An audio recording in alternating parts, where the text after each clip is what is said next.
자, 오늘 본문은 유명한 말씀이죠. 참으로 많이 알려져 있는 말씀입니다. 아마 설교 말씀도 많이 들어보셨을 것입니다.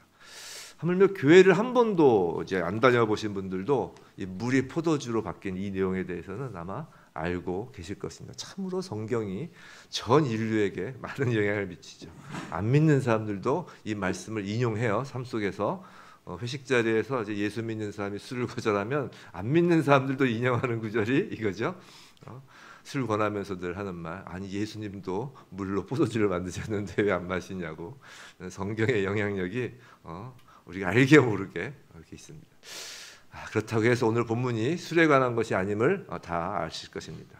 그럼 오늘 본문 말씀이 우리에게 알려주려는 것이 과연 무엇일까라는 것이죠. 고맙게도 이 성경 자체에서 오늘 말씀의 그 목적을 직접 말씀하고 계시죠. 11절 말씀이에요. 11절 말씀. 예수께서 이 첫 표적을 갈릴리 가나에서 행하여 그의 영광을 나타내심에 제자들이 그를 믿으니라 라고 합니다. 오늘 물을 포도주로 만드신 사건은 그의 영광을 나타내려는 것이다 라는 것이에요. 영광의 뜻은 제가 자주 말씀드렸지만 glory, glory 이런 어떤 빛나고 이런 게 아니라 하나님의 임재, 하나님의 드러나심, 하나님의 신성과 능력의 계시, 즉 나타내는 것을 영광이라고 하는 것이에요.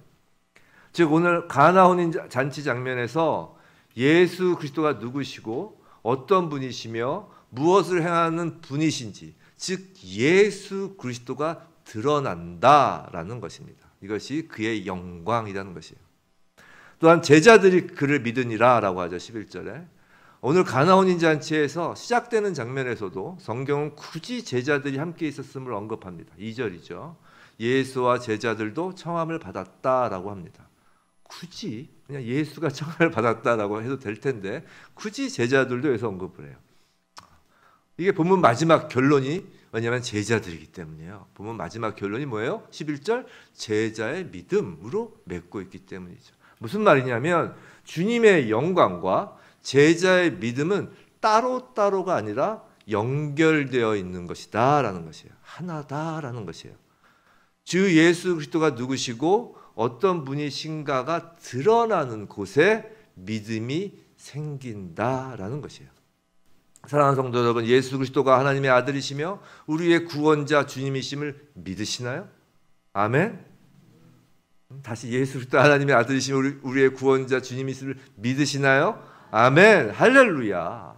그렇다면 하나님의 영광이 여러분에게 임한 것이에요. 나타난 거예요. 부디 오늘 말씀을 통하여 주님의 영광이 더욱 선명하게 우리에게 드러나므로 우리의 믿음이 더욱 굳건하여지길 주님의 이름으로 축원합니다. 자, 11절에서 첫 표적이란 말을 쓰고 있어요. 그렇죠? 첫 표적. 자, 일반적으로 예수님이 행하신 기이한 일들을 기적이란 표현을 쓰지만 유독 요한복음에서는 표적이란 단어를 쓴다는 걸 알고 계신 분도 많으실 거예요. 이는 단순한 미러클, 기적, 기이한 일을 말하려는 것이 아니라는 것이죠. 그 일이 갖는 본래의 취지, 뜻이 무언가를 향하고 있다라는 것이에요. 표적이라는 것은. 그래서 미러클이 아닌 사인, 영어로 사인, 즉 표적이란 단어를 쓰는 거예요. 마치 목적지를 가리키는 표지판과 같다라는 것이죠. 예수님의 목적지 말이에요. 요한복음에는 오늘 본문 말씀을 포함해서 총 몇 가지의 표적이 있죠? 7가지의 표적이 있어요. 굳이 7가지 표적인 것은 완전수인 칠로서의 그 예수님의 완전성을 강조하기 위해서요. 자, 첫 번째 표적은 뭐죠? 오늘 바로 이거예요. 물이 포도주로 변하는 사건. 두 번째는 요한복음 8장에 나오는 왕이 신하의 아들을 치유하신 사건. 이 정도는 좀 기억하고 계셔도 좋을 것 같아요. 셋째로 5장에서 38년 된 병자를 치유하신 사건. 물이 포도주, 그다음에 왕의 신하의 아들 치유, 그다음에 38년 된 병자를 치유. 넷째로 오병이요. 다섯 번째로 무리를 걸으시는 표적, 여섯 번째로 소경된 자를 치유하시는 표적, 마지막 7번째로 뭘까요? 요한복음에만 나오는 거예요. 나사로를 살리신 표적이에요. 요한복음에만 나옵니다. 이 표적을 통해 우리는 예수님이 향하시는 목적지를 알 수 있다라는 것이에요. 자, 그중 오늘 본문 말씀이 그 첫 번째 표적이라는 것이죠. 처음이라는 것은 시간적으로 가장 앞선 것이다 라는 의미와 함께 히브리어에서 1이라는 숫자가 뭘 뜻한다고 했죠? 1. 첫 번째라는 것은 전체를 대표한다는 뜻이에요. 전체를. 그래서 제가 자주 말씀드리죠. 11조 할 때 1은 11조라는 건 10분의 1이라는 의미도 있지만 그 1은 나머지 열 전체가 하나님 것이다라고 해서 열 전체를 드린 것으로 하나님이 받으신다는 것이에요. 그래서 11조라고 하는 것이에요. 자, 어쨌든 첫은 전체를 대표합니다. 즉 오늘 가나 혼인잔치의 표적이 예수님의 나머지 6가지 표적 그 전부를 대표하는 것으로 매우 중요하다라는 것이죠. 자, 오늘 본문을 한번 들어가 보겠습니다. 본격적으로 1절. 자, 사흘째 되던 날 갈릴리 가나에 혼례가 있어 예수의 어머니도 거기 계시고라고 합니다. 자, 사흘째 되던 날이라고 하죠. 사흘째 되던 날. 우리는 지금 산지교회에서 요한복음 강해를 하고 있기 때문에 그 앞에 설교를 조금 아시면 편하실 텐데 여하튼 자, 우리 요한복음 1장에서 이전에 봤던 1장에서 이튿날이라고 반복하여 사도 요한이 기록한 것을 본 적이 있어요. 그죠? 이튿날을 몇 번 나오죠? 이튿날이라는 단어가 3번 나와요. 이튿날, 이튿날, 이튿날. 그리고 사흘. 자, 첫날이 첫 창조날이라고 했죠? 이튿날, 둘째, 셋째, 맨 마지막 사흘. 요한복음 1장은 창세기 1장과 대비된다고 말씀을 드렸어요. 오늘 사흘째 되던 날은 첫 창조의 안식일에 해당하는 날이라고 그래서 말씀을 드린 적이 있습니다.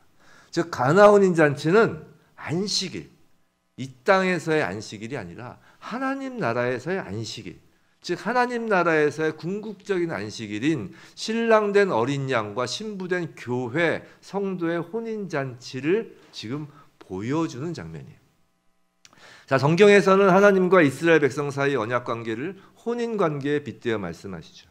그뿐 아니라 예수님은 천국을 혼인 잔치로 비유하시며 예수님 당신을 혼인집의 그 신랑이라고 하셨습니다. 그리고 우리 교회 성도를 신부라 하신 거죠. 이거 요한계시록 19장 9절에서 명확히 드러납니다. 요한계시록 19장 9절 제가 읽어드릴게요. 천사가 내게 말하기를 기록하라. 어린 양의 혼인 잔치에 청함을 받은 자들은 복이 있도다.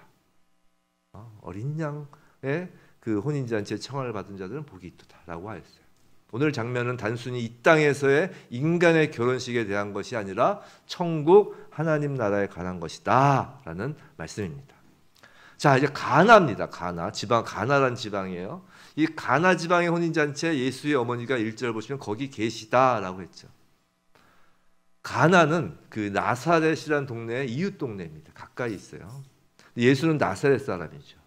예수가 왜 나사렛 사람이 되었냐면 아시는 바와 같이 예수의 어머니가 나사렛 사람이기 때문에 거기서 어린 시절을 성장했죠. 예수님이 어디서 태어났나요? 나사렛인가요? 예루살렘인가요? 죄송합니다. 베들레헴입니다. 여기 많이 넘어오는데 우리 산지교회 분들은 안 넘어오시죠? 베들레헴에서 나시고 애굽으로 피신 가셨다가 이제 나사렛으로 가서 성장하신 거죠. 근데 예수의 어머니가 가나 혼인에 계셨다라는 거예요. 근데 거기 계시다라고 하죠. 지금 본문에서 이 거기 계시다라는 말의 그 원문 표현을 보면 그냥 한 순간 있었던 것이 아니라 거기 쭉 계속 계셨다라는 의미예요. 지속성을 갖고 있어요. 사실 오늘 본문 다 너무나 유명한 말씀이니까 뭐 잘 아실 거예요. 근데 오늘 본문을 보시면 사실 좀 이상한 점이 있지 않으세요? 의문이 되지 않으세요? 도대체 예수의 어머니 마리아가 뭐길래 너네 집 결혼잔치에 와가지고 그렇잖아요. 너네 집 하인들한테 이래라 저래라 한단 말이에요. 그죠? 그렇잖아요. 저는 그런 게 이상하더라고요. 늘 읽으면. 자, 유대인의 혼인잔치기는 보통 적어도 일주일이에요. 그죠? 일주일 정도 되는데 예수의 어머니는 그 일주일에 한 번 방문한 게 아니라는 것이에요. 그 기간 내내 아니면 그 전부터 그 결혼 준비를 위해서 쭉 거기 계셨다는 겁니다. 예수의 어머니는 단순한 방문객이 아니라 혼인집의 그 주인과 매우 가까운 친척이라는 거예요. 실제로 많은 외경에서는 마리아가 이 본문 혼인잔치 신랑의 이모라고도 합니다. 이모라고도. 그래서 예수의 어머니가 종들에게 시킬 수 있었던 거예요. 즉 혼례집 주인과 거의 같은 지위에서 아니면 그 위임을 받아서라든지 여튼 혼인잔치를 관리하고 있었다는 거예요. 그리고 2절 예수와 그 제자들도 혼례의 청함을 받았습니다. 근데 우리가 여기서 주목할 것은 예수님의 지금 첫 공생의 사역이에요. 요한복음에서 나오는. 그렇죠? 요한복음에는 사실 그 예수님이 세례받는 장면도 안 나와요. 그냥 그걸 알 수 있는 그 세례 요한이 보라 하나님의 어린 양이로다 그런 어떤 말씀만 나올 뿐이지 세례받은 장면도 안 나요. 즉 예수님의 첫 공생애의 그 첫걸음은 결혼 잔치에서 시작됐다는 것이에요. 자, 이것은 예수를 예비하기 위해 먼저 온 세례 요한의 사역과 현저히 다름을 보여주는 것이에요. 요한은 광야에서 금식과 고행하면서 그렇게 금욕생활하는 가운데 하나님의 일을 했죠. 근데 예수는 기쁘고 화려하고 풍성한 결혼잔치에서 자신의 일을 시작하였다는 거예요. 그래서 실제로 요한의 제자, 세례 요한의 제자들이 예수께 나중에 뭐라고 그러나요? 아니 예수님, 우리와 그러니까 세례 요한 제자들인 자기네들과 하물며 바리새인들도 금식하는데 어째서 예수님 당신의 제자들은 금식하지 않아요? 이렇게 물어본다고요. 근데 그거에 대한 예수님이 뭐라고 답하세요? 자신이 제자들과 함께 계시는 동안을 혼인잔치에 비유하면서 지금 금식하면 안 된다 그런다고요. 결혼식에 참여한 하객들이 슬퍼하거나 금식을 한다면 어떻겠어요? 결혼식 망치는 거죠. 혼인잔치에서 즐거운 마음으로 축하하며 음식을 먹듯이 우리 인생들 속에 진정한 기쁨, 만족, 행복을 주시고자 예수님은 이 땅에 오신 거라고요. 우리가 가끔 신앙생활 하시는 분들이 착각하는 게 예수님이 우리에게 고난을 주시려고 오신 게 아니에요. 하늘엔 영광, 땅에는 뭐라고 평화라고 그랬잖아요. 예수님 오신 것은. 예수를 믿어 우리가 예수의 신부된 신분이라면 우리는 이 땅에서 천국 혼인잔치의 맛을 볼 수 있고 보아야 한다는 것입니다.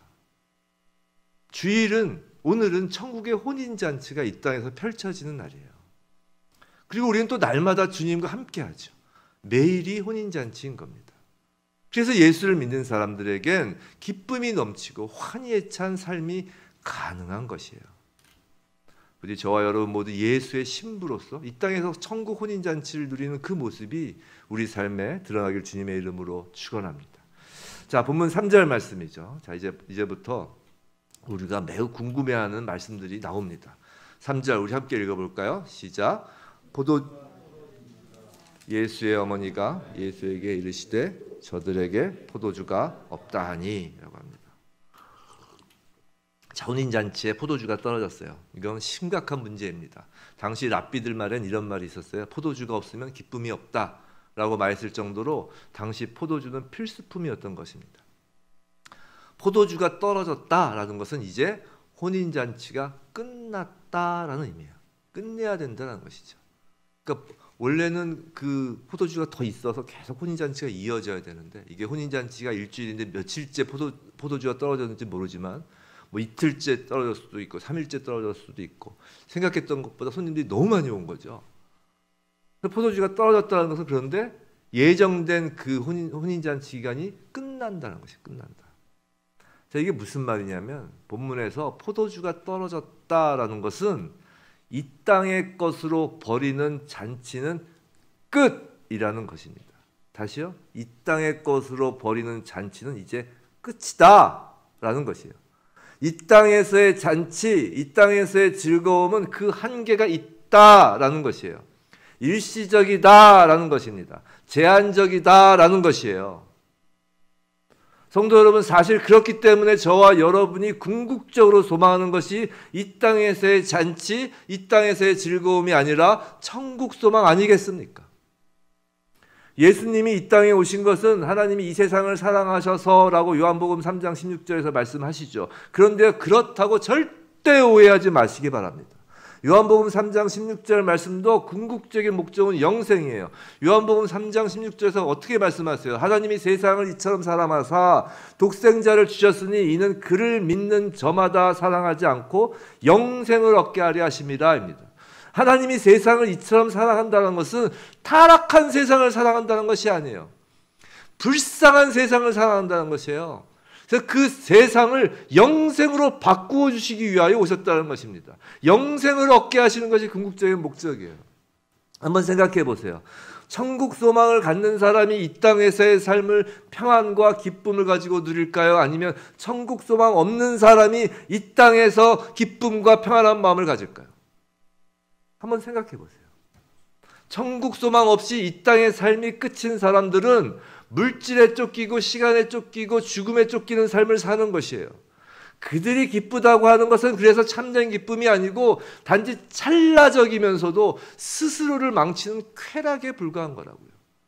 천국 소망을 품은 사람이야말로 이 땅의 것으로 기쁨을 주는 것들이 제한적이고 한계가 있다는 것을 알고 이 땅의 것들과는 무관하게 어떤 상황에서도 기쁠 수 있는 것입니다.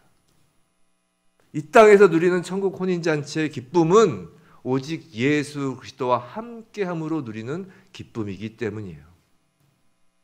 자, 2절 후반부 계속 보시면 예수의 어머니가 예수에게 포도주가 없는 사실을 말합니다. 자, 예수에게 왜 그 말을 하셨을까요? 문제를 해결해 달라고 말한 것 아니겠어요? 맞아요. 그거예요. 예수의 어머니는 포도주가 떨어졌다라고 하면서 예수에게 도움을 청한 것입니다. 근데 왜 예수님께 포도주를 청하였을까요? 뭐 오늘이 첫 표적이잖아요. 이전에 예수님께서 뭐 기적을 일으켰다는 게 없잖아요. 처음이잖아요. 근데 왜 예수님한테 포도주가 떨어졌다고 얘기를 할까요? 그 이유는 예수님이 큰아들이니까 그런 거예요. 무슨 말이냐면 기록에 의하면 예수가 어릴 때 아버지 요셉이 죽었다고 합니다. 소위 예수는 큰아들로서 어릴 때부터 어머니와 동생들에게는 가장이었던 것이에요. 지금 예수의 어머니는 이 혼인잔치에 관리를 하고 있었잖아요. 관리를 하고 있었는데 포도주가 떨어지니 낭패인 거예요. 그래서 지금껏 그래왔듯이 어머니는 현재 닥친 그 어려움을 큰아들 예수에게 말한 거예요. 늘 그렇게 살아왔거든요. 예수가 어릴 때부터. 이해되시죠? 너무나 당연한 것이죠. 야, 얘야 포도주가 떨어졌다는데 어떡하냐 이런 거예요. 그런데 이에 대한 예수님의 답이 우리를 이제 혼란스럽게 하는 거예요. 사실 여기까지 질문은 그냥 당연한 거예요. 그냥 예수님이 살아왔으니까. 이제 그 답이 이제 우리를 혼란스럽게 하는 거죠. 4절 예수님의 말씀이십니다. 우리 함께 읽겠습니다. 시작. 예수께서 이르시되 여자여 나와 무슨 상관이 있나이까 내 때가 아직 이르지 아니하였나이다. 자, 일단 여기서 우리에게 거부감이 드는 단어가 하나 툭 튀어나옵니다. 여자여라고 하죠. 예의가 없게 들리죠. 그러나 원문의 단어는 그런 예의 없는 단어가 아니라 퀴리어 해가지고 여성을 극히 높일 때 쓰는 호칭입니다. 귀부인에게 이렇게 쓰는 호칭이에요. 근데 그렇다고 해서 일반적으로 어머니에게 쓰는 단어는 아니에요. 그렇죠? 귀부인 예를 들어 우리가 어머니한테 여사님 이러면 이상하잖아요. 그렇죠? 엄마가 여사님 그런데 해보세요. 이상하다. 얘가 이상하다 그러는 거죠. 이 여자여는 공적으로 귀부인을 향해 쓰는 호칭이에요. 공적으로. 그래서 공적이라는 것이 중요해요. 예를 들어서 이런 겁니다. 자, 미국의 트럼프가 대통령일 때 그딸 아방카가 뭐 맡았었죠? 정부 내에서. 근데 아방카가 그딸 공식 석상에서 기자회견 쫙 하면서 자기의 아버지를 My Daddy 이렇게 부르면 이상한 거예요. 그죠? 공식 석상에서 자기 아버지라도 뭐라고 부르죠? Mr. President 이렇게 부른다고. 이게 당연한 거예요. 지금 그와 같은 거예요. 지금 예수님의 여자여라는 호칭은 이제부터 예수님의 생애는 공적 생애가 시작되었다라는 것을 지금 예수님이 선포하시는 거라고요. 그렇기 때문에 예수님이 그 공적 생애를 마치시는 그 순간 십자가 위에서 그 극심한 고통 가운데 돌아가시면서까지도 자신의 어머니를 우리 같으면 어떡하겠어요? 그렇게 극심한 고통이면 엄마 할 거 아니에요. 그렇게 안 하잖아요. 여자여라고 합니다. 여자여 요한을 가르쳐서 당신의 아들이니이다. 딱 그런다고요. 자, 이제 여자여는 해결됐어요. 근데 그보다 우리를 더욱 갸웃하게 하는 말이 있어요. 그게 뭐 바로 나와 무슨 상관이 있나이까라는 말입니다. 사실 이것이 거의 오늘 설교의 핵심이 돼요. 이 말은 어머니가 나와 상관이 없다는 얘기는 아니에요. 우리가 아무리 공식 호칭을 불렀다고 해도 그러니까 당신 나와 상관없어요. 내가 당신 말 왜 듣습니까? 이게 아니라 어머니가 요청하신 그 일이 나와 상관없다는 거지. 이해가 되셨죠? 자, 예수는 이 땅에서 벌어지고 있는 수많은 혼인잔치, 이 땅의 혼인잔치에서 필요하다고 하는 것들, 즉 세상의 것들이 가져다주는 세상적인 기쁨과는 나와 상관없다는 것이에요. 예수는 세상의 필요를 해결해 주려고 이 땅에 오신 것이 아니라는 거예요. 잘 생각해 보세요. 예수님의 나와 상관이 없다라는 말씀은 어머니의 문제 해결 요청에 대하여 그 문제를 해결하겠다는 말인가요? 아니란 말이에요. 분명히 이건 부정의 의미를 갖고 있다고요. 나와 무슨 상관이 있습니까? 라는 것은 어머니 당신의 문제를 내가 해결해 줄게요 라는 말이 아니라 그 문제는 나와 상관없는 거예요 라는 거죠. 부정의 의미예요. 근데 오늘 보시면 알지만 분명 포도주를 공급해 주셨잖아요. 뭐예요 이게? 나와 상관없다고 하면서. 자, 이걸 가지고 예수님이 물로 포도주로 바꾼 일을 가지고 마치 우리가 예수에게 어떤 당면한 문제를 해결하여 달라고 하면 예수께서 그 일을 해결해 주신다, 이 말씀 붙잡고 기도해라 라는 식으로 해석하면 안 된다라는 거예요. 그게 잘못된 해석이라는 것입니다. 그거는 예수의 첫 표적은 문제 해결을 알려주려는 것이 아니라 그와는 전혀 차원이 다른, 상관이 없다는 건 차원이 다르다는 거예요. 전혀 차원이 다른 예수님이 이 땅에 오신 목적을 알려주는 표지판이라는 것이에요. 계속해서 예수님은 말씀하셨죠. 내 때가 아직 이르지 아니하였나이다라고요. 자, 이제부터 펼쳐질 예수님이 보여주시는 그 표적으로서 그 물이 포도주로 바뀌는 사건은 이 포도주가 떨어진 세상의 혼인잔치의 그 필요를 채워주는 그 이야기가 아니라 아직 이르지 않은 바로 내 때, 그게 무엇인지를 알려주는 표지판이라는 것이에요. 우리 성경을 제대로 알아야 된다고요. 엄하게 이 말씀을 가지고 물이 포도주로 변하게 됐으니까 내 필요를 채워주세요 라고 기도하는 게 아니라는 것입니다. 요한복음은 내 때, 그때라는 표현이 자주 등장해요. 자, 예를 들어서 요한복음 7장 30절에는 이런 말씀이 있어요. 그들이 예수를 잡고자 하나 손을 대는 자가 없으니 그의 때가 아직 이르지 아니하였습니다. 그의 때가. 지금 그 때가 무엇인지를 말씀드리려고 제가 말씀드리는 거예요. 또 요한복음에는 이런 말씀이 있어요. 이 말씀은 성전에서 가르치실 때 헌금함 앞에서 하였으나 잡는 사람이 없으니 이는 그의 때가 아직 이르지 아니하였습니다. 또 요한복음 12장에 이런 말씀이 있어요. 예수께서 대답하여 이르시되 인자가 영광을 얻을 때가 왔도다. 이게 언제냐면 이스라엘 예루살렘에 입성하실 때 하신 말씀이에요. 27절 요한복음 12장 27절에서 또 이런 말씀을 하십니다. 이거는 겟세마나에서 기도하실 때예요. 지금 내 마음에 괴로우니 무슨 말을 하리요. 아버지여 나를 구원하여 이 때를 면하게 하여 주옵소서. 점점 그 때가 뭔지 아시겠죠? 마지막으로 17장 1절 예수님께서 십자가에서 달리셔서 하신 말씀이에요. 예수께서 이 말씀을 하시고 눈을 들어 하늘을 우러러 이르시되 아버지여 때가 이르렀사오니 아들을 영화롭게 하사 아들로 아버지를 영화롭게 하게 하옵소서. 뭐예요? 예수님이 말씀하신 내 때가 무엇인가요? 바로 십자가의 때라는 것이에요. 바로 그 십자가 첫 표적이 가리키고 있는 십자가가 첫 표적, 이 물이 포도주로 바뀌는 이 가나의 혼인잔치의 그 첫 표적이 가르치고 있는 목적지가 바로 그 십자가라는 것이에요. 그때가 바로 세상 사람들이 세상의 포도주로 누리던 이 세상 땅의 잔치가 끝나고 이제 예수의 보혈로 채워지는 천국의 혼인잔치가 시작되는 때이다라는 것이에요. 성도 여러분, 가나 혼인잔치 당시에 있던 예수의 그 어머니와는 달리 우리는 그 예수의 때가 이른 후를 살고 있는 사람들이에요. 전이 아니라고요. 후를 살고 있는 사람들이라고요. 예수가 이 땅에 오신 목적이 무엇인지 명명백백하게 밝혀진 시대를 살고 있는 사람들이에요. 예수를 믿는다는 것은 예수의 십자가를 만난 사람이라는 거잖아요. 예수의 십자가 사건 2000년 전에 이미 이 땅에서 역사 가운데 이루어졌고 그것을 믿는 저와 여러분이잖아요. 그런데 그럼에도 불구하고 천국 혼인잔치와는 전혀 상관없는 여전히 가나의 혼인잔치가 멈춰질 것만을 염려하면서 그 십자가 앞에서 육신의 쾌락을 가져다주는 포도주만을 구하고 있지 않느냔 말이에요.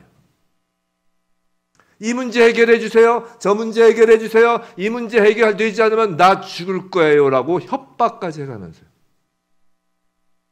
우리의 천국잔치를 위해 십자가에서 피 흘리시는 예수 앞에서 세상잔치를 위한 포도주를 구하고 있지 않느냔 말입니다. 그런 요청에 대하여 돌아오는 대답이 뭐라고요? 나와 무슨 상관이 있느냐라는 거예요. 요술램프 지니 아시죠? 우리가 요술램프 지니 같은 사람 한 명 다 옆에 있으면 좋겠죠. 요술램프 다 있으면 쫙 문대 가지고 무엇을 보고 소원을 얘기해봐 그러면 지니. 근데 그 지니가 어저께 제가 우리 딸한테 물어봤어요. 그럼 그 지니가 있으면 좋겠는데 지니가 그럼 너의 주인이면 좋겠냐 그랬어요. 주인이면 좋겠어요? 아니죠. 요술램프 지니는 종으로 왔잖아요. 근데 그 지니가 주인이라고 생각해 보세요. 끔찍하지. 종이기를 원합니다. 그럼 반대로 물을게요. 예수님이 우리의 주인 되기를 원하시나요? 아니면 종이기를 원하시나요? 당연히 예수님은 우리의 주인이죠. 근데 그런 주인 되신 예수를 우리가 요술램프 주인이 취급한다면 그건 예수가 우리의 주인이 아니라 내가 예수의 주인이 되고자 하는 거예요. 성도 여러분, 기독교는 이 땅에서의 혼인잔치에서 떨어진 그 포도주 문제를 해결받기 위해서 예수를 믿는 것이 결코 아님을 명심해야 합니다. 예수님은 그 정도의 차원의 문제를 해결하기 위해서 오신 것이 아니라고요. 예수 그리스도의 보혈을 그 정도의 값싼 필요로 바꾸면 안 된다고요. 성도의 이 땅에서의 기도와 간구와 간청은 모두 천국 혼인잔치와 관련되어야 하는 것이에요. 성도의 기도는 그것이 무엇이든지 간에 우리는 무엇이든지 구할 수 있어요. 왜냐하면 예수님이 무엇이든지 구하라고 했으니까. 근데 그 무엇이든지 간에 그 궁극적인 목적, 그 표지판이 알려주었던 그 목적과 관련되어야 한다는 것이에요. 우리의 기도가 무엇을 향하여야 하는지 계속 표지판을 7가지로 알려주시는 거라고요. 그 목적은 십자가, 즉 구원과 관련된 것이어야 하고, 십자가, 즉 죄 문제와 관련되는 것이어야 하고, 십자가, 즉 예수의 영광, 하나님의 신성과 능력의 계시와 관련된 것이어야 한다는 것이에요.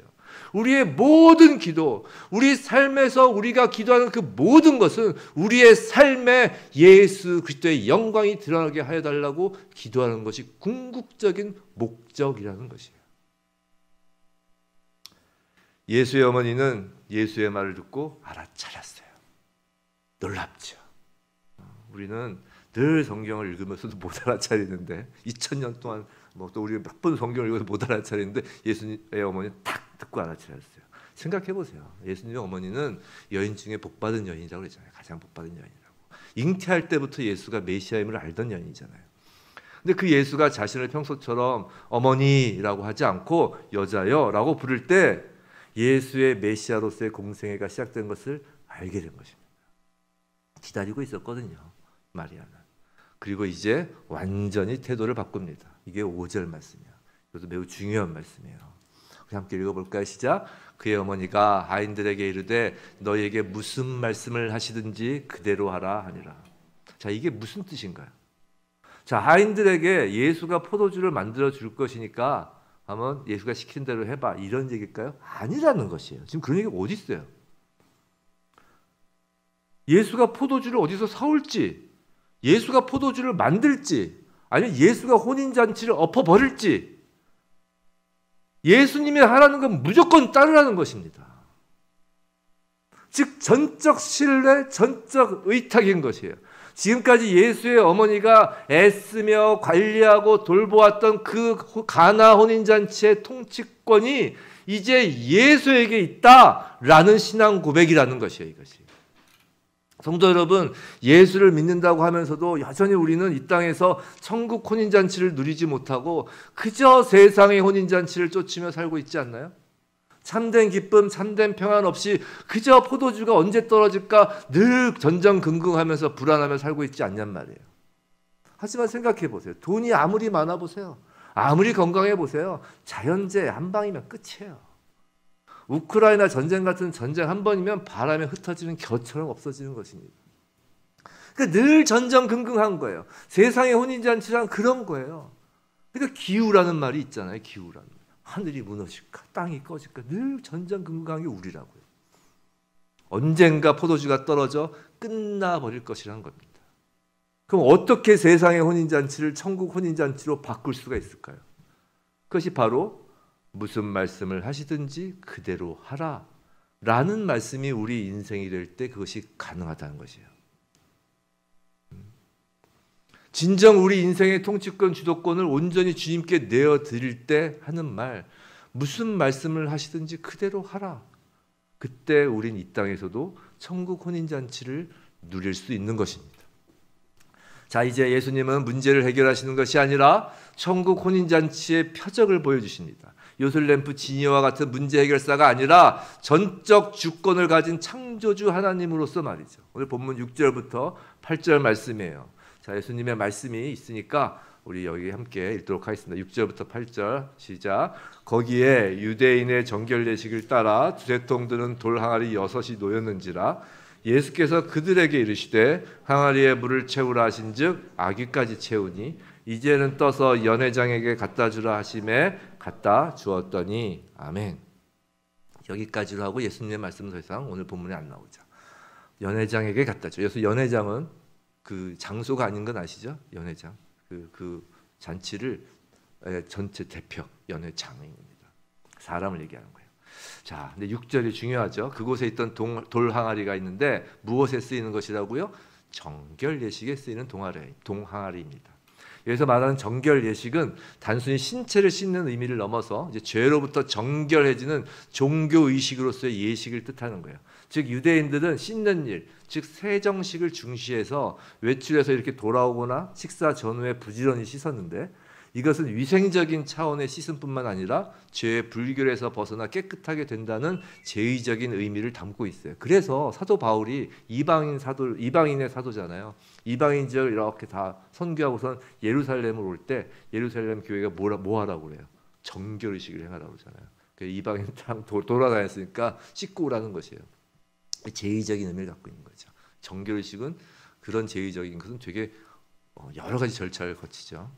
근데 여하튼, 근데 본문에서 굳이 그 항아리 수가 몇 개임을, 이게 요한복음 매우 재밌는 책이에요. 다 의미가 있습니다. 그 항아리 수가 몇 개예요? 6개예요. 6개. 자, 6. 제가 저번 주일날 우리 남자 여기 모여서 얘기했을 때 한번 6의 숫자에 대해서 말씀드린 적이 있는데, 그 6은 성경에서 불완전함을 상징하는 숫자입니다. 다 의미가 있어요, 이건. 그 6은 인간을 상징하는 숫자예요. 그래서 인간을 며칠째 창조했죠? 6일째 창조했죠. 인간을 불완전함을 상징하는 숫자이면서도 인간을 상징하는 숫자가 6입니다. 참고로 예수님은 숫자가 몇일까요? 8이에요. 근데 말씀드려 딱 아시네요. 8입니다.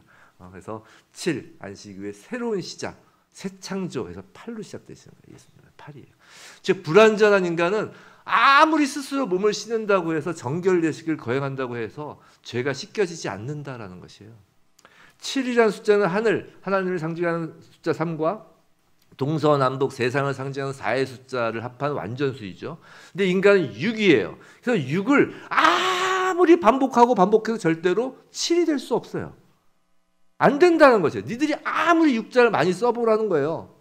그래 봐야 7이 안 된다는 것이에요. 요한계시록에 나오는, 이것도 이제 저번에 남자 장로님하고 집사님한테 말씀드린 건데, 요한계시록에 나오는 짐승의 수가 666, 그 이미지 다 아시죠? 그 666 이게 무슨 뜻이냐?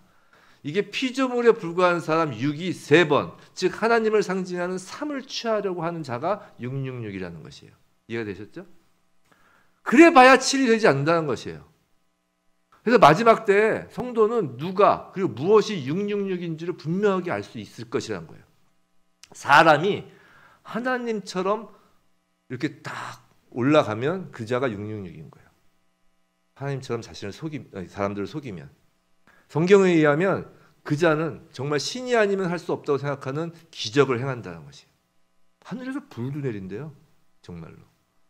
귀신은 또 늘 예수를 모방하죠. 그래서 예수를 모방하기 때문에 그 666 그 자는 항상 예수의 이름을 입에 달고 다닌다는 거예요. 자기 이름으로 안 해요. 예수의 이름으로 하지. 예수의 이름을 자기 전유물인 양 사용하는 것이에요.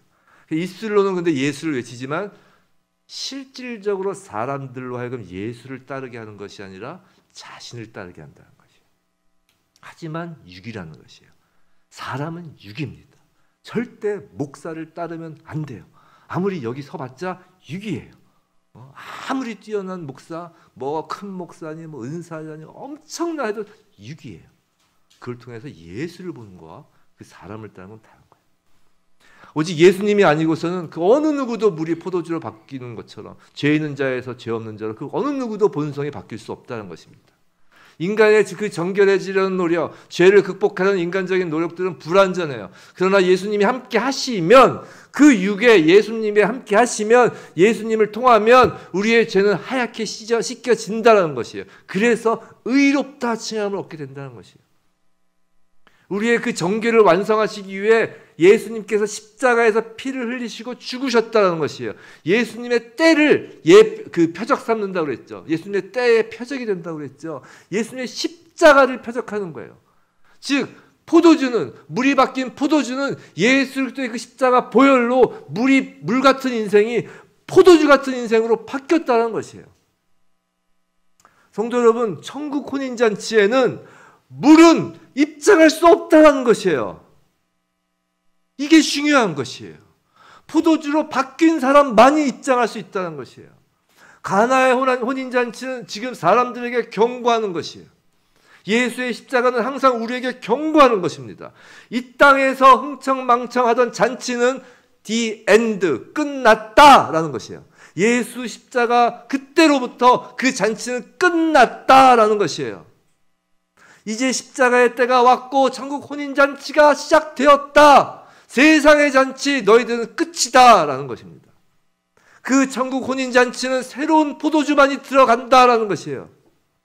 물이 변한 포도주처럼 바로 십자가 공로로 새롭게 태어난 사람, 거듭난 자만이 들어간다라고 경고하는 것입니다. 그런데 오늘 본문 장면에서 예수의 어머니 또 예수님 이렇게 나오는데 예수님과 대화를 나눈 또 다른 인물이 또 다른 인물들이 있어요. 지금 뒤에 보면은 그 연회장 나오고 신랑 나오는데 연회장도 예수님하고 대화한 적 없고요. 신랑도 예수님과 대화한 적 없어요.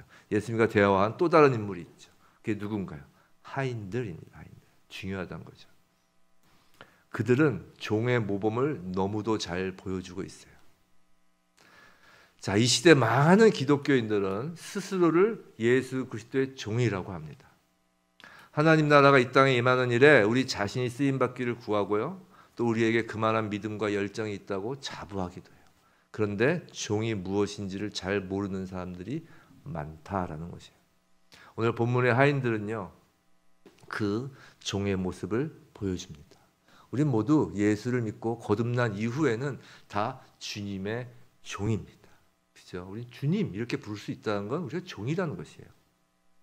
오늘 본문의 하인들에서 그 종의 모습을 우린 배워야 돼요. 첫째로 우선 그들의 이름이 안 나와요.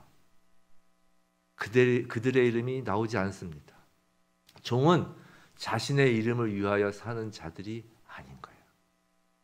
명심해야 할 것은 세상에서 자기의 이름이 드러나는 것을 원하면 주님의 종이 될 수 없습니다.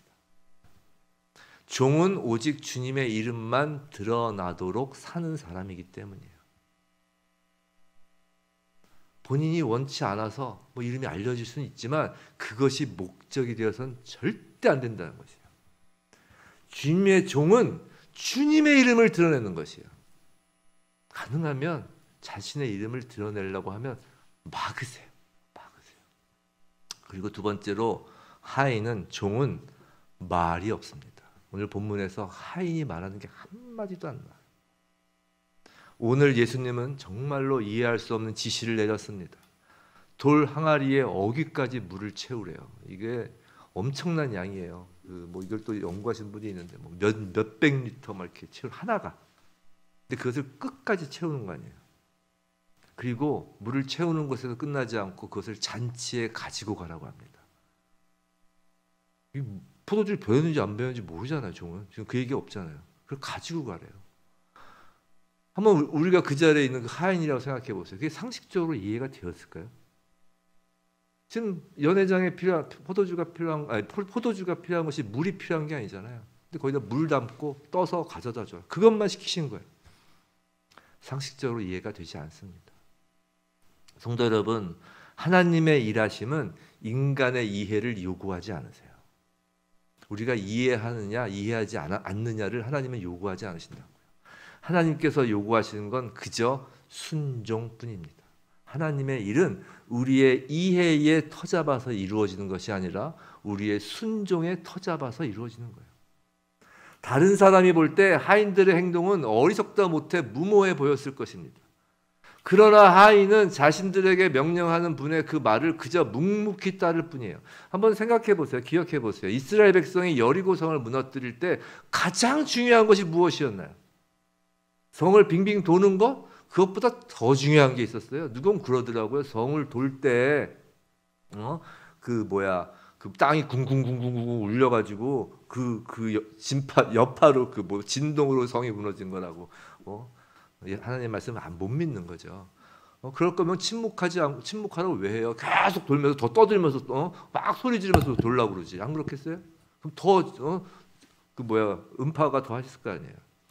정말 중요한 것은 침묵이었어요. 왜인 줄 아세요? 왜 침묵하라고 하셨는지 아세요? 침묵하지 않고 말을 하기 시작하면 그 말 속에는 무엇이 담겨 있을까요? 온갖 의심, 원망, 후회, 인간적인 생각, 내가 이거 왜 하나 지금, 그게 계속 담겨 나올 거 아니에요. 그 생각들을 입 밖으로 내미는 순간 그것은 또 전염병처럼 퍼질 거 아니에요. 옆에 있는 사람들한테. 하인들 중에 누구 하나가 야 이거 우리 뭐 하는 거냐 지금. 야 이거 갖고 왔다가는 사람들한테 욕먹어. 옆에서 조롱 소리가 들릴 거 아니에요. 누구 한마디가 툭 그 얘기를 하면 그 얘기는 다른 하인들에게도 쭉 전파가 되는 거다. 침묵하지 않고 말을 하면 하인이 하나님 나라에 전혀 도움이 되지 않는 것입니다. 방해만 될 뿐. 그런데 주님의 종은 세상 사람들의 모르는 기쁨과 특권을 또 갖습니다. 나쁜 것만 있는 거 아니에요. 힘든 것만 있는 게 아니에요. 기쁨이 있어요. 오늘 보면 9절에서 그 종의 기쁨을 알 수 있죠. 그 맛 좋은 포도주가 어디서 났는지 아는 사람은 연회장도 아니고요, 신랑도 아니고요, 그 잔치에 있는 다른 하객들도 아니고 오직 누구만 안다고요? 물도온 하인만 안다 그랬어요. 물도온 하인 말고 또 한 분이 아시죠? 누가 아세요? 예수님이 아세요. 그게 종의 기쁨인 것이에요. 예수님과 나만 아는 것. 가슴 뛰지 않으세요? 세상 사람 아무도 몰라도 돼요. 세상 사람 아무도 알아주지 않아도 돼요. 세상 사람 다 조롱해도 좋아요.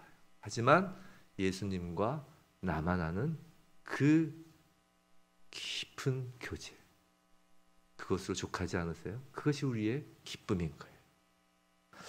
사랑하는 성도 여러분, 우리는 예수 그리스도로 인하여 물이 변한 포도주처럼 거듭난 사람이에요. 그리고 이처럼 거듭난 자들을 주인님은 종이라 합니다. 종은 그 일이 아무리 힘들고 이해가 되지 않고 설사 세상 사람들의 조롱을 받을지라도 묵묵히 이름도 없이 주님의 말씀에 순종하는 사람이에요. 그리고 종들의 손을 빌려서 한 영혼을 물에서 포도주로 변화시켜 천국 잔치에 들어가게 하세요. 그리고 그 종들이 바로 그 하나님의 일하심의 증인이 되는 것이에요. 더 정확히 말하면 하나님의 손이 바로 여러분인 거예요. 하나님의 손이 바로 여러분이라고요. 하나님 손이 많으시다고 그러잖아요. 하나님 손 많으세요. 하나님 손이 여기 다 있잖아요. 다 여러분이 하나님의 손이에요. 예수님의 손이라고요. 성도 여러분, 여러분 거듭난 하나님의 종인가요? 오늘 종된 여러분에게 우리 주님께서 말씀하시는 거예요. 아직도 6개의 돌 항아리와 같은 인생이 있다는 것이에요. 그곳에 복음의 생수를 담아 그들의 하늘의 혼인잔치로 인도하라는 것입니다. 들여놓으라는 것이에요. 사랑하는 성도 여러분, 오늘도 우리 주님은 죄로 허덕이며 구원이 필요한 자들을 포도주로 재창조하시고자 합니다. 재창조하시고자 해요. 그런데 그냥 첫 창조와는 좀 달라요. 첫 창조는 하나님이 그냥 말씀으로 툭 창조하셨죠. 근데 하나님께서 아담을 빚으셨어요. 새 창조에서 새 사람을 빚으십니다. 그 빚으시는 손이 바로 여러분이라니까요. 첫 창조 아담을 빚으셨던 하나님의 손이 두 번째 사람을 창조하시는 그 하나님의 손이 이제는 여러분이라고요. 누가 주님의 손이 되어 그 물을 떠서 나를 것이냐라고 물으신다고요. 여러분의 가족 중에 구원이 필요한 재창조되어야 할 영혼이 있나요? 우리의 손으로 기도하여 주님 앞에 나오시기 바랍니다. 우리의 기도의 손이 바로 예수 그리스도의 손인 거예요. 창조주의 손인 거예요. 온전한 회복이 필요한 교회가 있나요? 그 교회를 위한 우리의 기도의 손이 바로 주님 앞에서 쓰임받는 손이라고요. 일터 삶의 현장에서 맺어지는 관계, 국가, 민족, 우리의 기도 그릇을 넓히시기 바랍니다. 우리 주님은 만유를 덮는 만유의 주권자예요. 그 만유의 주권자의 손이 바로 우리라고 하는 거예요. 우리의 기도하는 손이라고 하는 거예요. 우리의 그 기도 그릇에 그 만유의 전 우주에 오염된 만물을 담아서 주님 앞에 나오시기 바랍니다. 분명히 우리 주님의 그 첫 표적이 우리 기도 위에 나타날 것입니다. 부디 우리의 종된 주님의 종된 저와 여러분의 그 순종을 통해 세상에 예수 그리스도의 영광이 드러나게, 그것이 목적이에요. 오직 예수 그리스도의 영광이 드러나는 것이 우리 손의 목적입니다. 그리고 그것이 예수님과 우리만 아는 정말 진정한 기쁨이 되게 주님의 이름으로 축원합니다.